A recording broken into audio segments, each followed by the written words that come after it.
up, you guys, and welcome to another episode of Manas Manas to to Mama.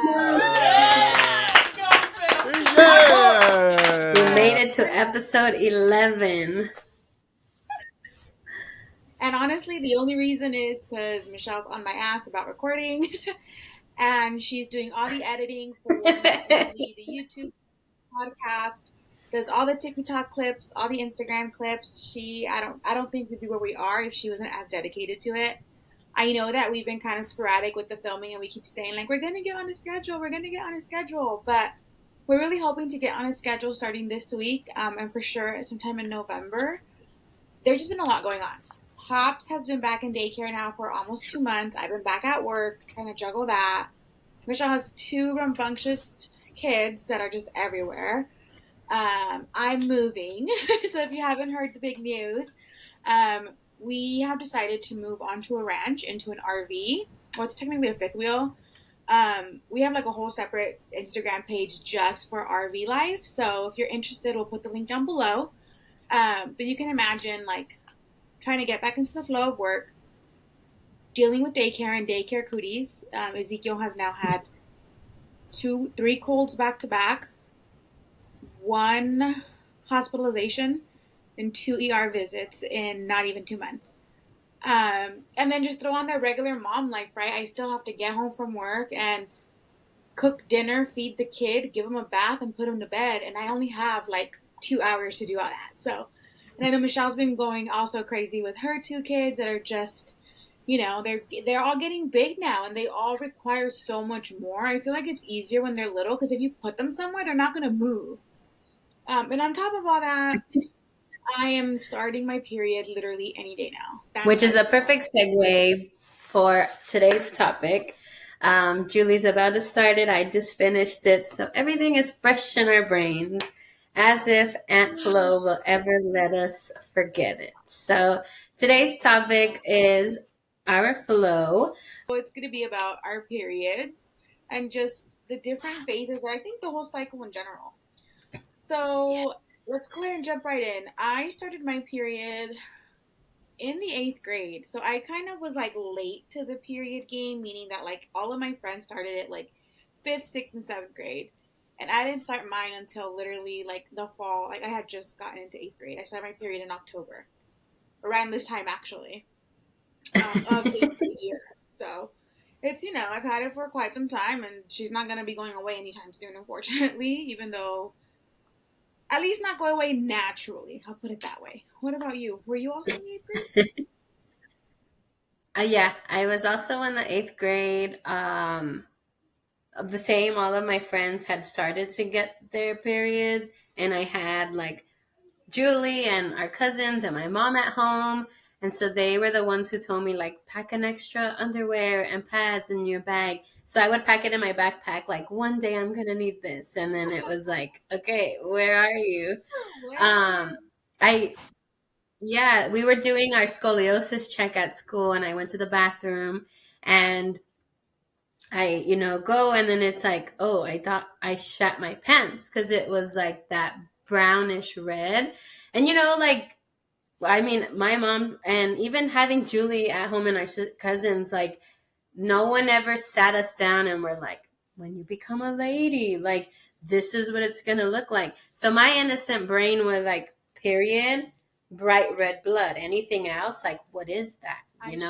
No one told us that it comes in different colors and at different times. And so I thought I shit my pants, and I cleaned myself up, used my emergency baggie, and kind of went home.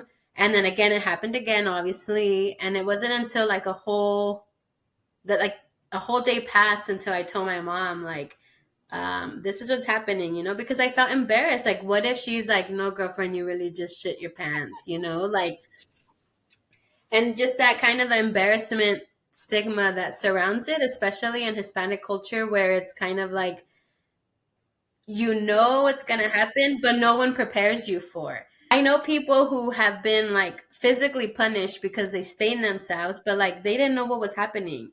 And, I mean, I don't know about other cultures because we can only talk about ours and our upbringing, but it's kind of sad. Like, this is something natural that happens.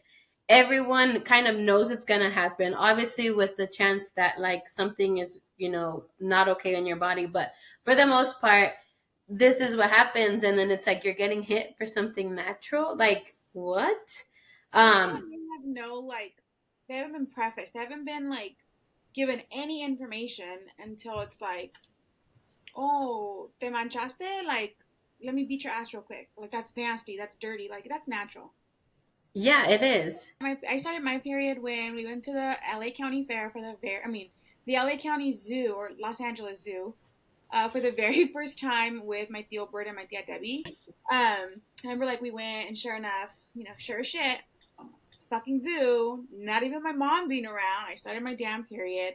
So I remember I like put toilet paper because I was like kind of embarrassed to tell my aunt like I started my period. Like it's embarrassing for some reason. There's like this stigma, right? An embarrassment on it already, and much less Yeah. to tell like my aunt who isn't my mom. And I want to say at that time they lived with us, and I was still like, oh. But even then I was like I don't want to tell her that I like need a pad. I was like I went about the zoo, came home, took a shower, and that's when I took my mom to the shower to the bathroom, and I'm like, hey, like, can you come here? I didn't even tell her like right out the door. I was like, can you come here? She's like, yeah. I was like, I need a pad. Like I even whispered it and stuff, and she like kind of got teary eyed, but she's like, okay, I'll be right back, and then she brought me a pad, and that was it. Like that was the extent of any kind of sex talk, period talk, cycle talk. Like that was it. It was like done. We didn't talk about it ever again, and that was it. I think till this day, like damn near 34 years old, I already had a kid. I have not had like the sex talk with my mom. We need to sit down and have it. Talk about what you did. But did you ever have a talk? I did, not prompted by mom, but at the time, my older cousin, who is like our brother, Chucky, was at the house, and for some reason, I can't remember like details as to like why it was just us in the room and like why that conversation happened, but it was Chucky, myself, and my cousin Brenda, and our moms, and we both had high school boyfriends. That's probably Um, why. That's probably why. Because yeah, I, my parent, like my family, never met a boyfriend of mine until I was well into college, and that was yeah, all. I just didn't yeah, want all of that craziness. I went to school. Like Chucky is a year older than me in grade wise, so he was in high school with me. Any relationships that I had in high school that were like of the romantic sort were on the super DL because Chucky and the soccer guys were extremely overprotective. yeah. So yeah, we both, Brenda and I, had our boyfriends, and again, like when you're in high school, I mean, at least not my brain, like it doesn't really We were good go kids. there. But anywho, I don't know how that conversation started, but he was just like, you're gonna feel certain things and kind of walked us through the steps of like how it normally goes down, how like, the conversation of like consent, and if he doesn't do this or he doesn't want to protect themselves, you tell us, and like we're gonna send everybody, we'll beat their ass, and it's like, whoa. He was the first one to have a conversation of like, if it's a boy, if it's a girl, whoever it is, like it could be what you want when you want, like we're here for you. And that's how he kind of facilitated that. But all I remember like so clearly was the fact that he was like, and it feels good, I'm not gonna lie, right, Tia, right, Nina?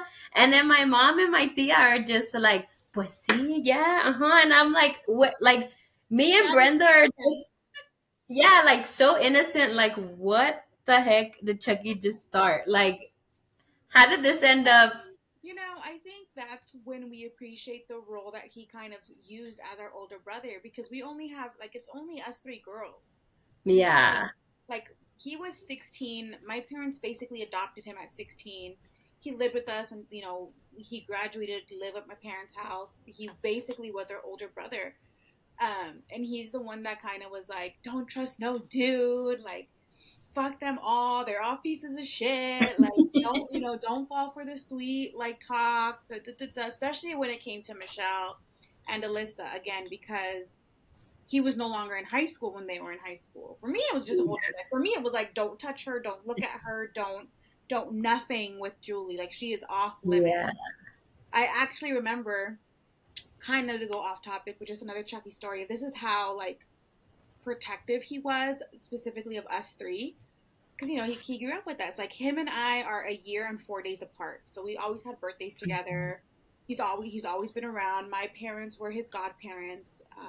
You know, he was just always at family events and just a really big part of our upbringing, to be honest. So he's a veteran. He was in the U.S. Navy, and they had a Fleet Week in San Francisco. So I drove down to meet him because he was going to get Liberty and be out with his friends. Da, da, da. So I drove down for what I thought was going to be lunch, nothing big. Well, ends up being this whole ass event trying to get me to go to a club in San Francisco during Fleet Week with all of his Navy friends and their little whores. I mean, not whores, but And I'm like, dude, I am not dressed. Like, I'm literally in jeans, like ripped up jeans, a pair of Toms, like the Toms flats, and like a blue and white sweater. And of course, by the time that they realize they want to go to the club, the mall's all closed. I was like, you know what? Fuck it. For you guys, like, I'll go. So this is how protective him and now all of the Navy friends were. Okay. They opted for bottle service, but literally bottle service, like it was literally, I was in a fucking tower. Like it was on a second floor by myself. Like they paid the bouncer to not let anyone go up the stairs that was not in the immediate like group we were in. And yeah, they just kind of partied and I just sat up there like taking pictures, laughing at them. We literally like Rapunzel, Rapunzel, let down your hair. That was me. So that is how like, just different the vibes were, right? Because with me, he never had the sex talk. He never had anything because we are closer in age. But when it Yeah. came to Michelle and Alyssa and Brenda, he was like, no, like, I'm going to teach you guys what you need to settle for, which is nothing. Like, you settle for absolutely nothing. You get everything that you want. And if you don't want that, call me and I'll take care of it. What was your period like before having kids? Very, very smooth sailing. It was beautiful. Um, Growing up, like we've mentioned time and time again, Julie's 4 years older than me. So seeing her kind of go through her period and all that stuff, I was like, oh man, is that going to be the same for me? The same. No one really talks about how different things are for everyone, but mine was super smooth sailing. Mine was a 28-day cycle. Um, every day on that day, I would get it right. Like when I would go first thing in the morning, I'd go pee and boom, I would start it. Never ever did I stain myself, never had any cramps. I would get a little bit of like back cramps, but it was more like I was kind of exercising or moving things. And then the next day I'd be just like a little bit sore. Nothing too crazy. I'd get a little bloated, but again, it wasn't anything too crazy. Again, my only way of comparing it was to Julie. So yeah, compare like even to my stuff now, before kids, chef's kiss, textbook, very on point. It was like a 4 to 5 day cycle. It was very light, and then 2 days of heavy flow, and then the rest kind of just like panty liner days. And boom, done. In and out, let's go. Beautiful. Oh, how I wish. Yes, how I wish things could go back. What about you? And mine, kind of like you alluded, it was not like that at all. Let's see, in the ninth grade, I got rushed to the hospital from high school, second period history class, because I completely blacked out. So they called my mom. We ended up going to the hospital, got sent out for imaging, for talk to OB, talk to pediatrics because they didn't know what the fuck was going on.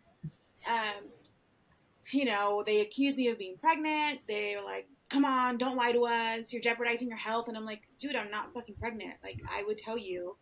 And my mom was like sitting in the ultrasound room, just tell me if you are. And I'm like, no, like, I literally am still a virgin. Like, I know. Well, my body decides that it wants to produce ovarian cysts, both on my ovary, in my ovary, and along my tube. For no reason at all. Like, they've been monitoring them forever.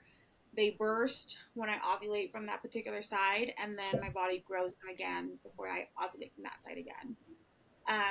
If you ever had a cyst burst in you, it is very, very painful. It is, um, it's just extremely painful. I mean, I ended up in the ER. I fainted.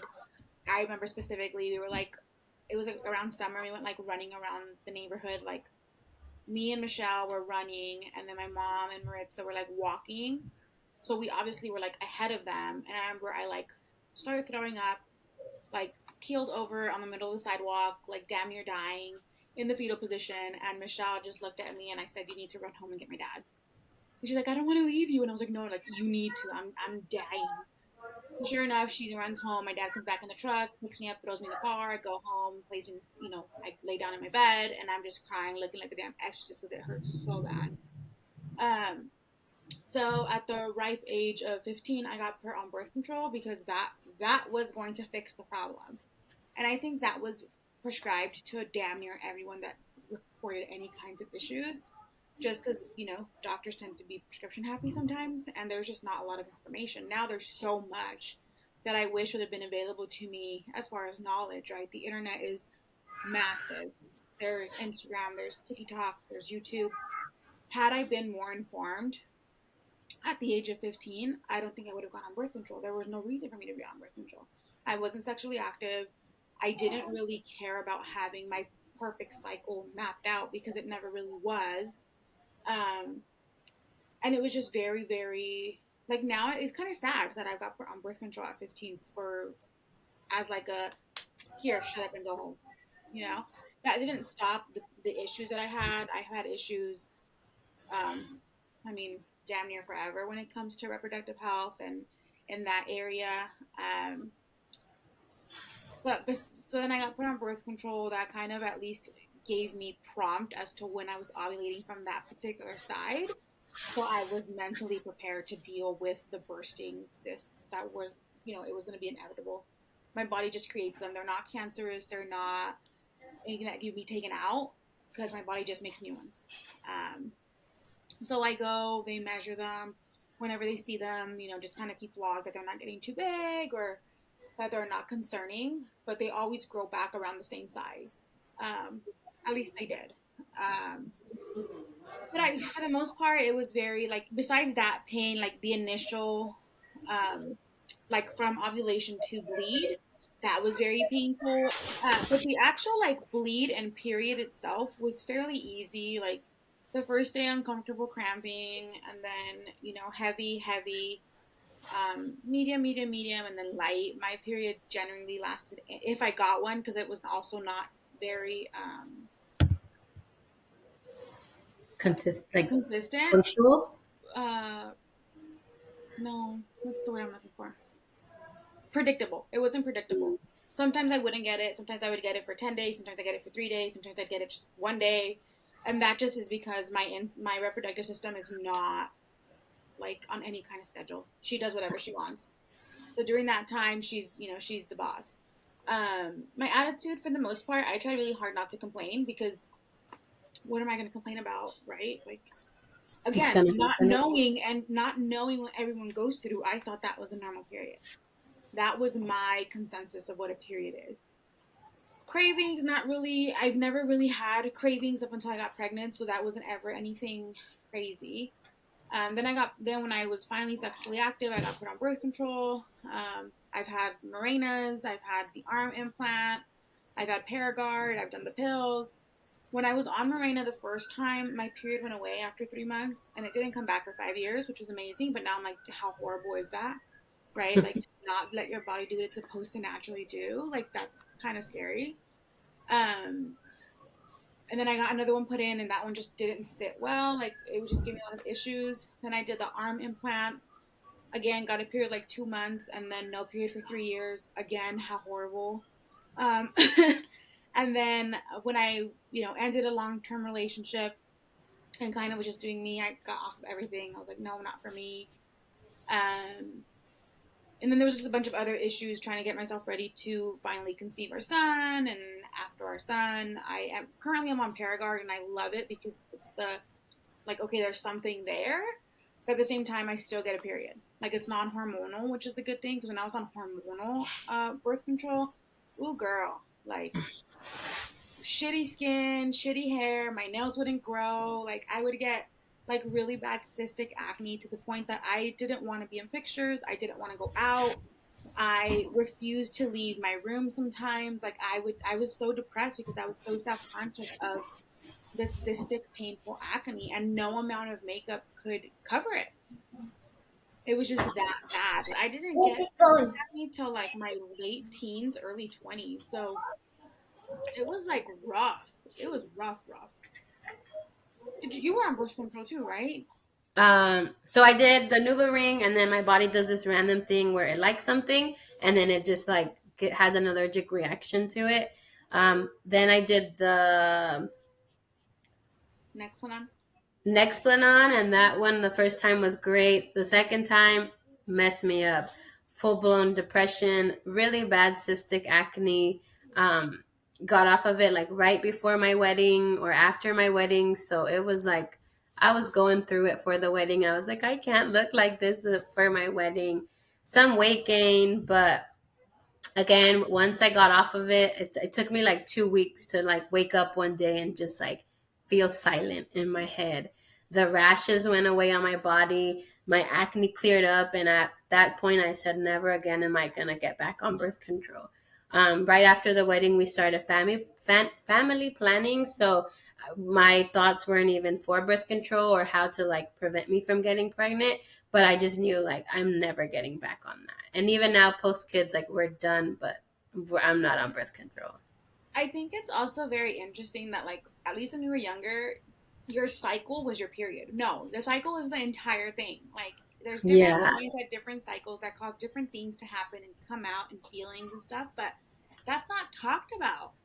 People Mm-mm. just talk about like your period, but that's not your cycle. There's a big difference between your period and your cycle.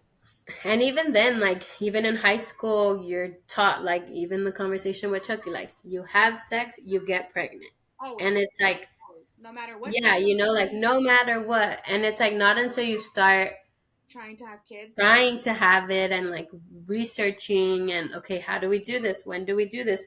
Then that's when I learned like, wait, this isn't just like Yeah, there's the actually bleeding science part that of it. Yeah, why I feel a certain way sometimes. That's why I'm more energetic, more down, more emotional, more, reactive. It's the hormonal cycle, the whole thing, not just the 3 or 4 or 5, 7 days that you bleed.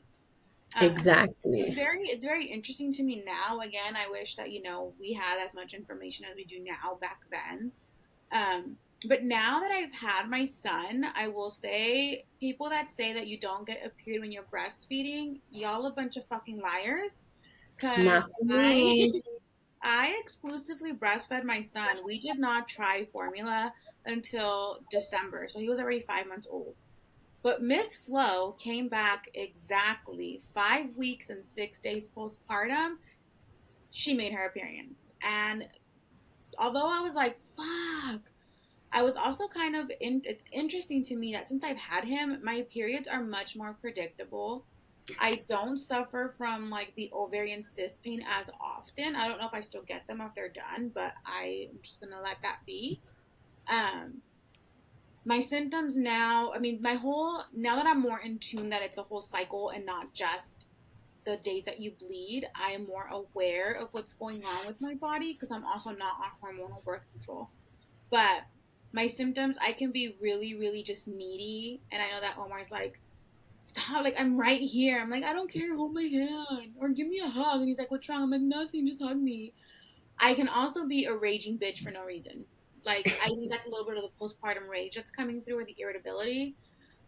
Because, like, the man could be breathing and I can be like, oh, why are you breathing? But I try, like, now that I realized it, I try to catch myself sometimes. So I'm like, no, like, that's not you, that's your period. Like, that's the cycle, that's the hormones.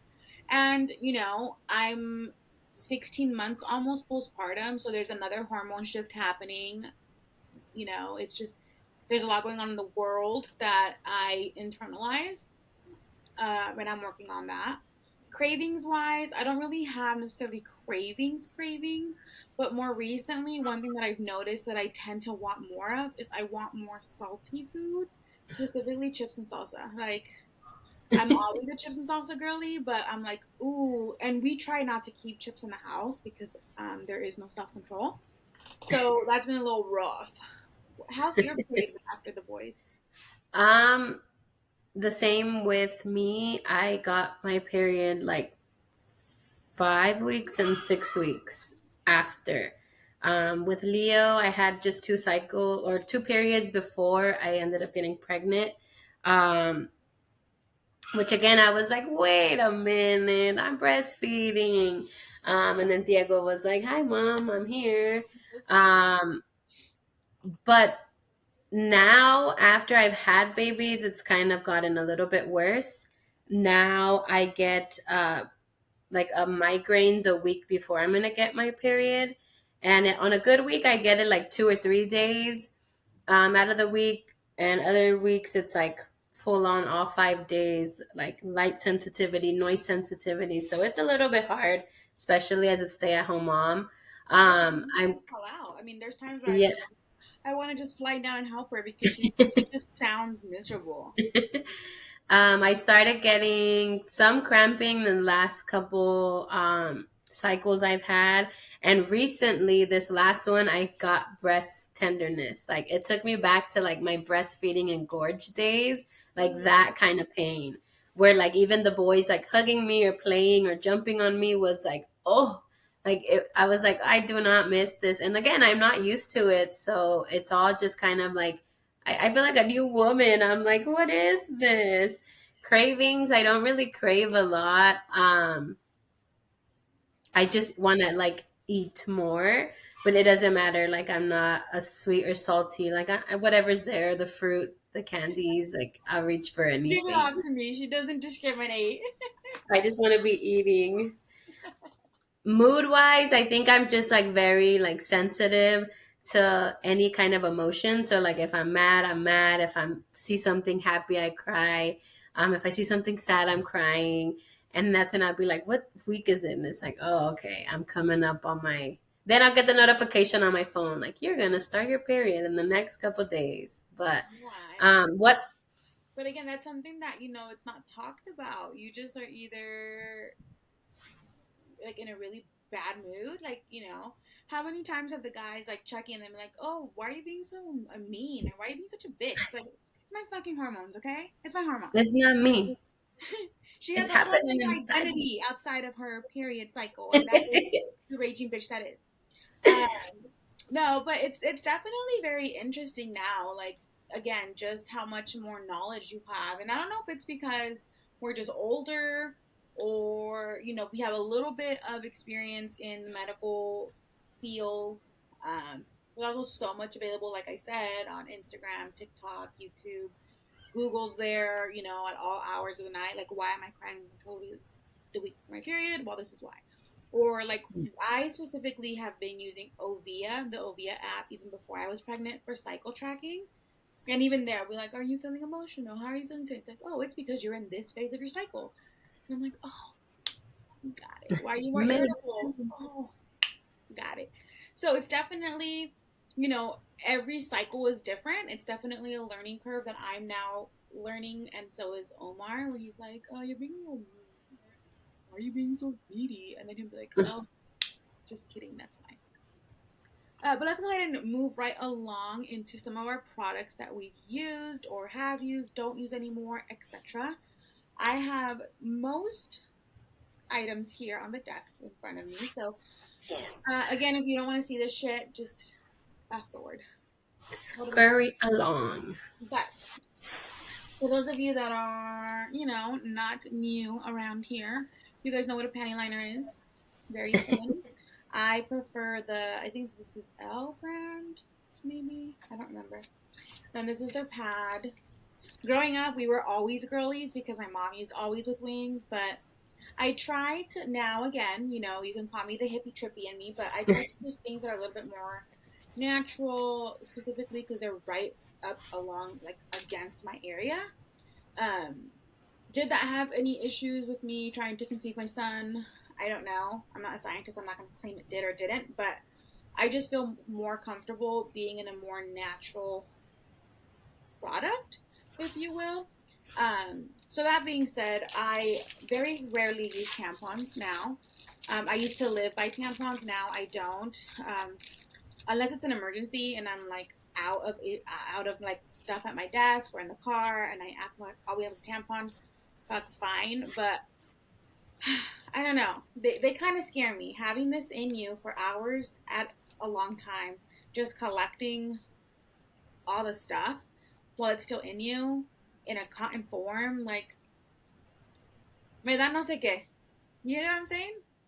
For me, it was because I was on the Nuvit ring where like it stays in you for 3 weeks and then you take it out. You have a period. I was like, my poor vagina needs a break. I can't just keep sticking things in her. And then the like disclaimer of like toxic shock syndrome, I said, nope. Yeah. Knowing me, I'm gonna be that one person, so no thanks. Well, I also get like, I'm shocked, and like the stories come along that like, oh, I forgot I had a tampon in me for 2 weeks. How the fuck you Like, forget? How? That's first off, that's nasty. Second off, did you get some kind of infection? Because if you did, I feel very sorry for your vagine. And then it's like, yeah. then don't use them. If you are that forgetful, don't use them. Finito. I'm just like, how, I don't know. I mean, it happens. It happens. Right. Another product that I've used. I don't know if I don't think you've used these, but these are the discs. They're the flex discs.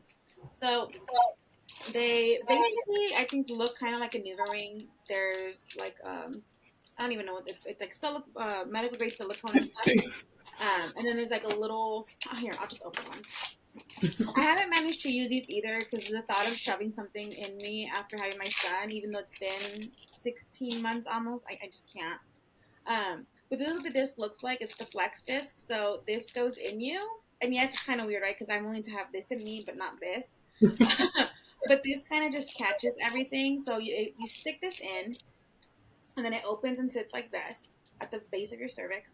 Then it collects everything here, and then when you're ready, you kind of just pull it out and toss it. And this contains and captures all of the bleed. I used to love these. They were comfortable. You didn't feel it. You can keep them on for 12 hours at a time. So I worked 10-hour shifts, and it was perfect for me to not have to change a pad, a tampon, or whatever at work.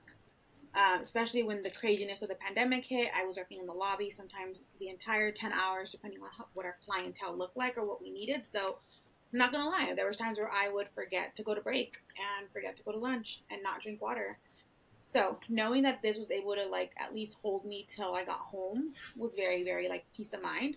And there's no cotton in there. There's nothing in here that I mean, yes, I'm putting something foreign in my body, but I would prefer this over a tampon any day, just because of the mere like there's no actual cotton that can grow bacteria, and then like the string hanging out. I don't know. You pee, he goes up the string. You take a shit, maybe it's diarrhea that goes up the string. Like, I don't want that kind of junk up in my junk, if that makes sense. You never use these, huh? No, I But was a cup girly. yeah, talking about cups, she did put me onto a cup. So this was my cup. This is a flex cup. So Michelle, I believe you use a Diva cup. Hmm. Yeah. So Michelle was a Diva cup girly, and I was like, ooh, but I don't know, like, this girl likes her claws, and I used to have my claws hella long. And then she's like, no, like you just have to like, what did you say, like break the seal or something? You want to Yeah, explain? so if you hold it up, so if you don't know what the little cups are, it's the same kind of concept. You squish it together and you can form like a cross, a flower, a zigzag, and the same thing. It just pops right in and it sits right on the cervix, and it collects your period. And when you kind of let it go, it suctions up against the walls of it all. And so whatever you're doing, you can do gymnastics, you can flip, you can lay down, you can run a marathon, whatever. That suction is not going to leak. So once you're ready to take it off, you kind of just stick your finger and you break the suction and then you just pull it back out. The one thing that many people complain about is if you do have nails, kind of rubbing your finger up against the wall kind of can irritate you, scratch you, hurt you. What I liked about this one specifically is it has the pull tab like a tampon, but it doesn't sit like this doesn't sit outside of your vagina. So Yeah. it's this whole thing, same kind of thing as the Diva Cup. You fold it up, you shove her in, she opens, she seals, she catches, great. When it comes time to, remove the collection, you just pull the string, and then at the same time as you pull the string, I don't know if you can tell on camera, It's a little dark. but there's like this tab thing, right, that's connected to the string. So as you pull from the string, it Breaks the releases the section for you. seal. Yeah, it releases the seal for you. So when you pull it out, you don't have to break the seal with your finger, just literally pulling it out like a tampon and dumping it into the toilet, rinsing it with warm water, shoving it back in, sanitizing after every cycle. For me, for this particular one, I just boil water and then I would just let it sit, like clean it with some antibacterial soap, kind of like a Dial, right? That has like no extra fragrance, none of that. Clean it really good, and then I put it in there, take it out, let it air dry, and then put it back in the pouch into its bag, living on my toilet basket with all the other goodies. But again, ever since I've had my son, I just don't know. I am not mentally there to like do all that. So then See, again, and I traumatized myself because with Leo, like I said, I got my period with him when I was like 5 weeks postpartum. 6 weeks, they're gonna give you the clearance of like, you can use tampons, you can kind of do whatever you want. So my second cycle after, before we conceived Diego, I put the my Diva Cup in, and it was excruciating, the pain. When I tell you, like, oh my God. I was like, there's nothing else going up me right now because I cannot. Clearly didn't last long because we conceived Diego not that long after, but I was just so traumatized that like I haven't put the cup back in. I don't even know where my cup went. and I think part of that, it's a good thing to remember. Just because you're given the clearance doesn't mean your body is ready, right? Whether Yes. that's for a Diva Cup, for a tampon, to work out, to have sex, you need to be able Listen to to your body. Yeah. and realize that maybe she's not ready. Especially like Michelle had a completely unmedicated vaginal birth, and her progression from the initial labor to birth was not long. So her vagina and cervix went through a lot of trauma real quick, and then did it again. So the next thing Michelle put me on, I'm talking Michelle puts me on a lot of these products because I have to give my girl Raw Christy Beauty from YouTube a shout out because she's the one that put me on the Diva Cup, and she's the one that introduced me to things, and I was like, girl, this is beautiful. this I think right now is our preferred period product. Now that I'm older, I go for comfort. Okay, I don't deal with anything else. So these are period underwear. So they come in different styles: thong, boy short. This is the brief, and they have a high waisted brief also for all my C-section mamas out there, or just mamas that need a little bit more support because they do kind of suck you in. When I wear these, I don't feel like I'm gonna leak through or like my underwear gonna ride down. They sit. They have different levels of absorbency, like a tampon would. This one I think is the medium to hot to heavy, but it's just a regular, like it looks like a regular black panty, right? Brief panty, but the middle portion is this absorbent layer that you literally just put these on. No pad, no panty liner, no tampon, no cup, no disc. You put these on and you bleed right onto this. A lot of people call it free bleeding. This is, I guess, a version of modified free bleeding because there is something to catch your blood as you are bleeding throughout the day. It also catches any discharge you may have. So don't be alarmed if you wear this and all of a sudden there's like a piece of mucus. It's because the mucus would be on the tampon, the pad, the panty liner, the cup, but you're actually seeing it on the pad because it doesn't obviously absorb the discharge and the mucus that comes out. Again, like Michelle said, we go for comfort these days. If I'm on the ground rolling around playing with my son, I don't have to worry that I'm going to leak through these. I feel most comfortable out of all the products. This would be number one. Yeah, because I think that's just so easy because it's just like any other day. You just throw the underwear on, and once you're done, you can change it. I think it's the same as a tampon. They last up to 12 hours. Again, depending on your flow, right? If you're bleeding, yeah.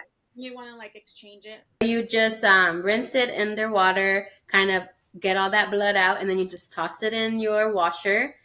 Let it rinse with no, just the regular detergent, and then you're supposed to air dry it out for it to last longer and not mess with the absorbent technologies and whatnot. But I'm a mom. I hate doing laundry. I forget. So 9 out of 10 times it's going in the dryer, and to this day I have not had to worry about a leak. They still work the same. They make you feel dry. They don't, I don't feel like I smell. So Yeah. overall, that's like my number one product. Yeah. And I will say it also helps a little bit with the bloating because it does suck you in. Like, I don't know. Yeah. There's magic in these underwear. Thanks. Sponsor this, please, and send us more underwear because I have like 4 of these. And if I don't wear these because they're dirty or they're in the wash or I forgot to change the laundry out or whatever, like, I'm kind of bummed that I have to put on a pad, a panty liner. I haven't been able to put Yeah. stuff in. I don't want to, but I was like, fuck, like, damn, I knew I should have done laundry last night. Yeah. But these for sure, since Michelle put me on these have been my favorite. They get, a good use out of them. I have not had to replace any of them. Michelle went, got me, one of these, 2 of these, and she's like, I was like, you need these in your life, man. I usually buy them through the Target online app because they're like a little bit cheaper if you buy them online. But Amazon carries them. Thinks has their own yeah. website.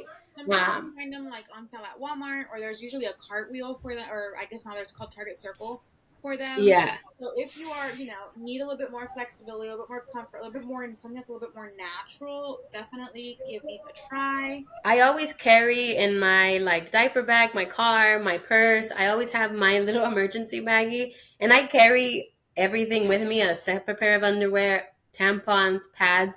Just because even though I might not reach for the pad or the tampon, only if my underwear are dirty or if I've been circling through them and they're not drying fast enough, then I'll reach for those products. But I'm that girl where, like, if you're out with me, chances are I have something for you. Chances are I have all these products even in my bathrooms at home, mainly for guests and people. If I'm in a public bathroom and I hear, "Does anyone have a pad?" I'm like, I got options for you because everyone's different.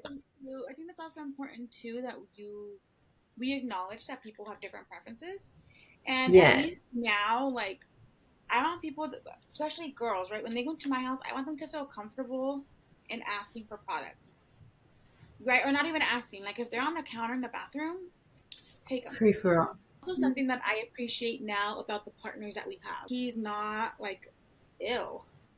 And I don't think like Michael's like that too. Like they're willing to go buy whatever you need, or they're not embarrassed to walk down that aisle and stay there forever while you're reading to see which absorbency of things you need.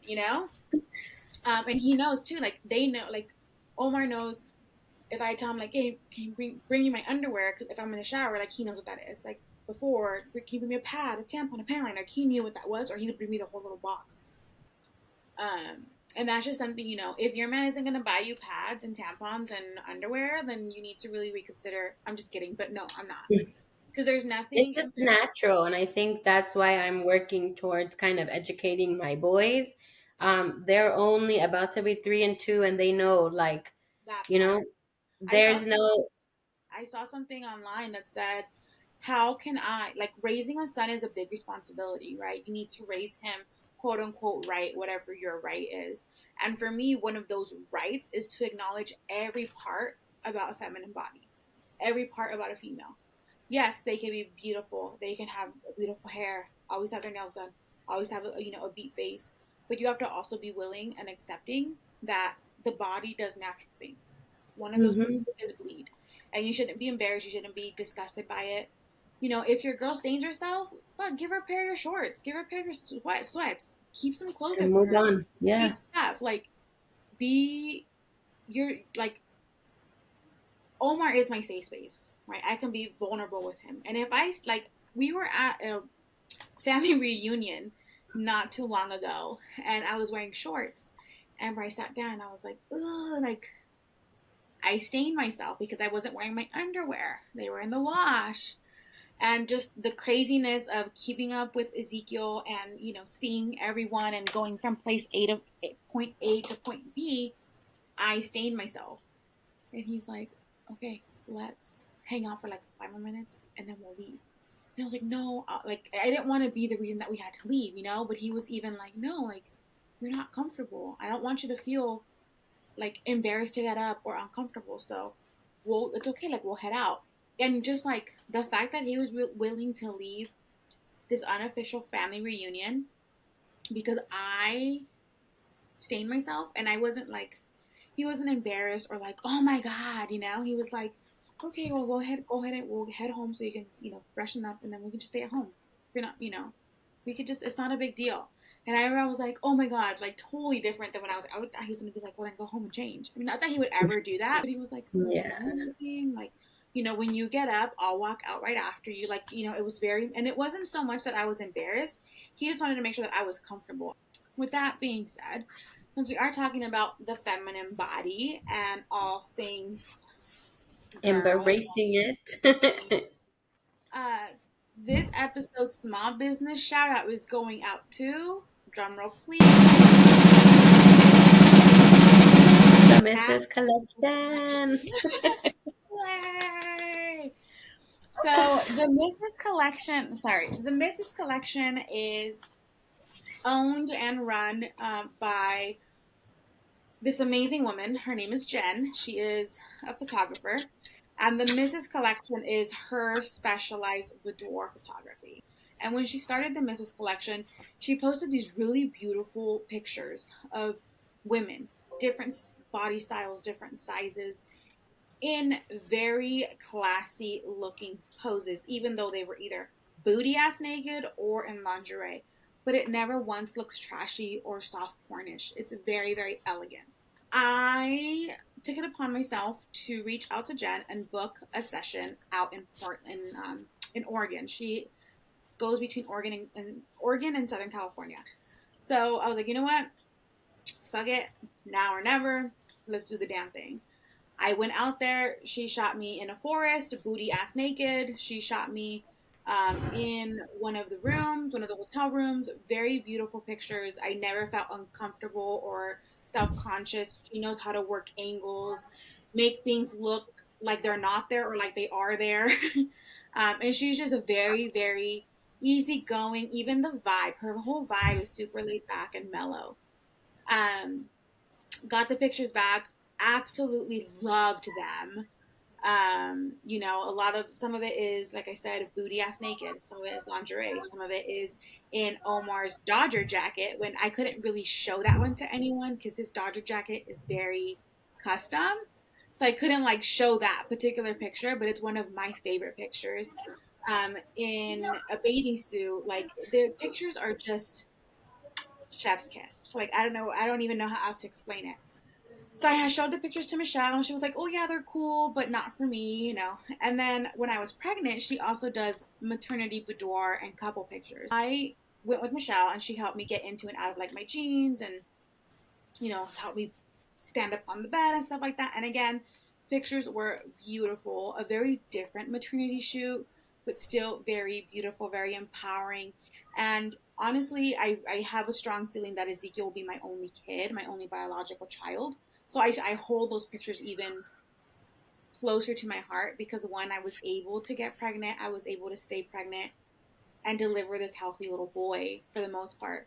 So I appreciate my big belly in those pictures. Omar loves those pictures, and Michelle went with me. Yeah, it was just like seeing Jen in her like mode. Obviously, I had followed her right when Julie told me, like, hey, I booked this with this my friend, and I'm like, well, let me support her business. So I followed, and I would just see all her posts, and I'm like, whoa. And one of her posts that she always does is like, what do you do for women who don't feel confident? And she's like, I follow your lead. 2 minutes into seeing you in the beginning of our session, I know your vibe. I can see the vision of the shoot. And in my brain, I'm like, how can she do that?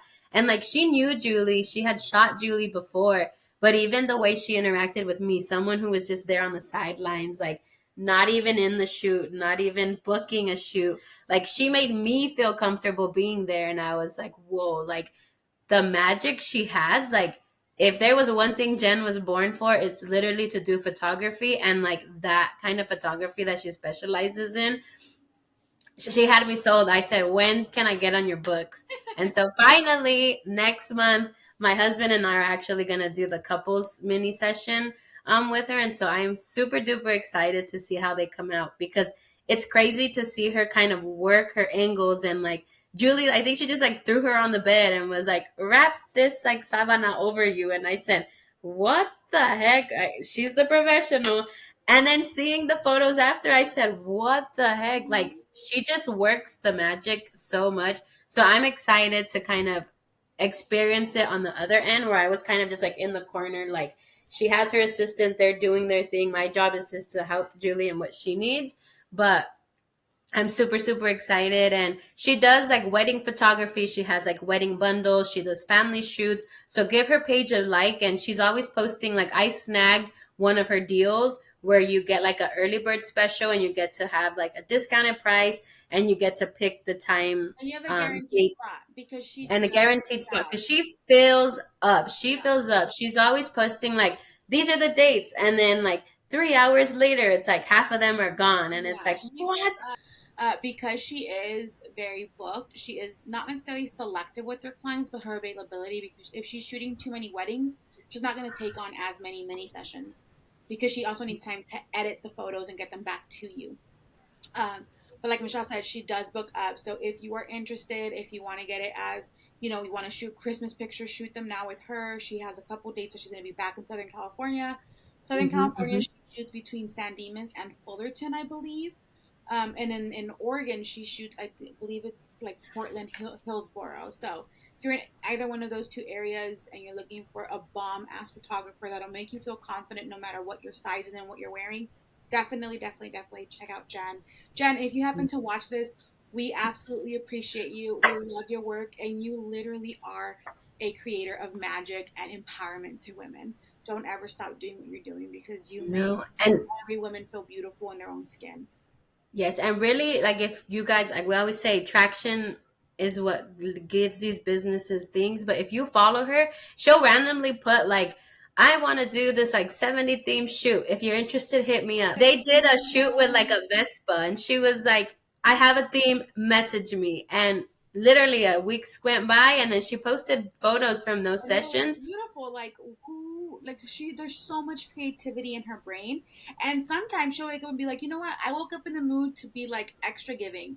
For the next X amount of people that booked, you're gonna get this deal or this discount or Hmm. whatever. So, if you are interested Follow in her. offline, go follow her. Give her both the Mrs. Collection and I believe it's the Montoya Photography.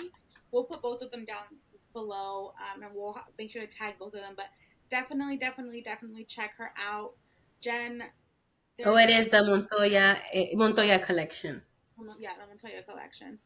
If Um, you follow her at the Mrs. Collection page, she has her wedding yeah, it's gonna link photography up in top. her bio. And she's just really easygoing, like Michelle said. She's quick, so don't expect the session to last hours, but the magic is forever. Like she knows exactly how to pose you and in what positions and with what props and like there's a very like picture that I love of my maternity shoot where like at damn near 36 weeks pregnant, I put on a pair of Michelle's mom jeans that didn't close. I had a green like tube top thing with bubble sleeves. Michelle and her assistant managed to get me up on the bed and like with my butt kind of on the headboard and just holding my belly, and she's like, okay, look over here. Okay. And that's one of my absolute. And then there's another one of me just in a black bra with the same jeans, just kind of holding my belly, and it's just like so quick and so basic, but so fucking beautiful. Like I was expecting, like you hear photo shoots are 3 hours long. We get there and it's like, okay, what are your options here? She's like, let's try this one first. And her Yeah. assistant helps Julie. So And you then could, it was like, okay, I'll send you the pictures. It was yeah. nice seeing you. Bye. I So said, you could take like I took for both shoots. I took a ton of different options, and she's like, "Oh, let's shoot in that and put this mm-hmm. together." And things that I didn't think that would look good together, she was like, "Okay, that top and that bottom, or that bra and those panties. Let's put those on, and here and here and here." And literally, fucking magic. But with that being said, we are gonna go and let you guys run, go about your day, go pick up your Yeah, kids, go change your laundry, unload the dishwasher, whatever you got to do. go Um, get rest. Right. Lay on the couch. Sleep. Because I know that some of you watch this after the kids go to bed. So go to sleep. But all in all, we just always we always end every single podcast. We just want to remind you that you are beautiful, you are strong, you are capable, you are enough, and always, always, always, like I mentioned on our Instagram stories, you are loved. We are here for you. We built this podcast to be a village, to be a community, so that you feel that you are not alone, because you aren't. We're all going through a cycle of parenthood in one way or another, but we're going through it together. The world is going through it and there are cruel things going on, but we just want you to know that we love you. This is a safe space for you, and just remember that take advantage of your village. We're here for you. Yes. All right, bye guys.